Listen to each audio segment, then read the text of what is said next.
Καλά. Ποιο το νόημα? Μου δίνεις σε παρακαλώ το νερό? Α, δικό σας ήταν.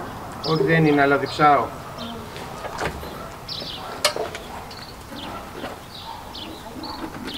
Ορίστε. Ευχαριστώ πολύ.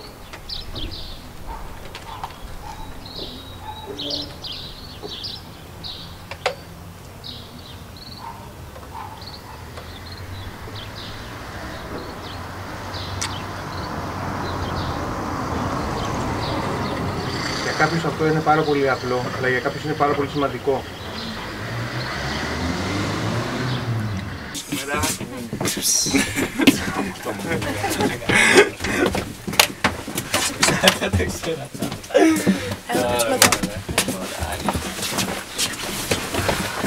Μαρία.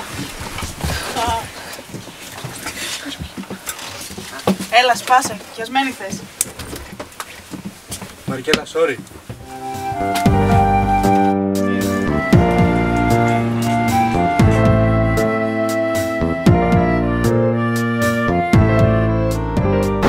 Με την Αλεξάνδρα και τη Μαργαρίτα είστε καλές φίλες? Ναι, πολύ καλές φίλες. Να φανταστείς, τα μοιραζόμαστε όλα.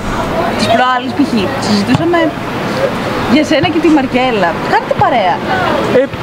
Όχι, κάναμε παρέα, αλλά δεν μιλάμε πια. Σου κολλάει πάρα πολύ πάντως. Όχι, είναι καλό παιδάκι.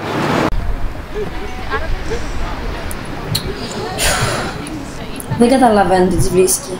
Δεν λέω, είναι όμορφη, πολύ όμορφη. Εγώ δεν συγκρίνομαι μαζί της. Όμως ο χαρακτήρας της δεν είναι γι' αυτόν. Δεν το βλέπετε, δεν ταιριάζουν.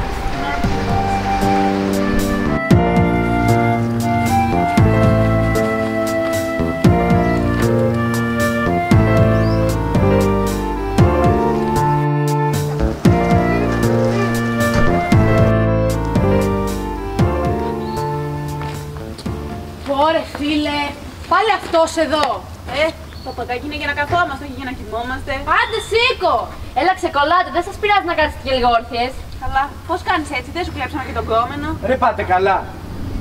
Καλά μου τα έλεγα. Δεν περίμενα τίποτα καλύτερο από εσάς. Αλλά και εσύ ρε Μαρία.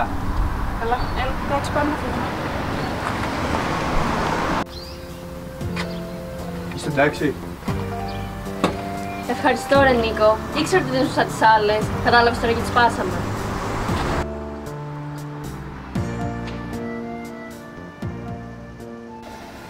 Άντε, επιτέλους τέλειωσε και αυτό. Έρχεται καλοκαίρι. Όντως τώρα μπάνι και παραλία. Αυτό. Πάει και ο καφές. Άσε, ξέρω, θέλεις τσίφλα. Νίκο, δεν στη βρήκα. Τι είναι αυτό? Το λουλούδι που μου είχε δώσει εκείνος.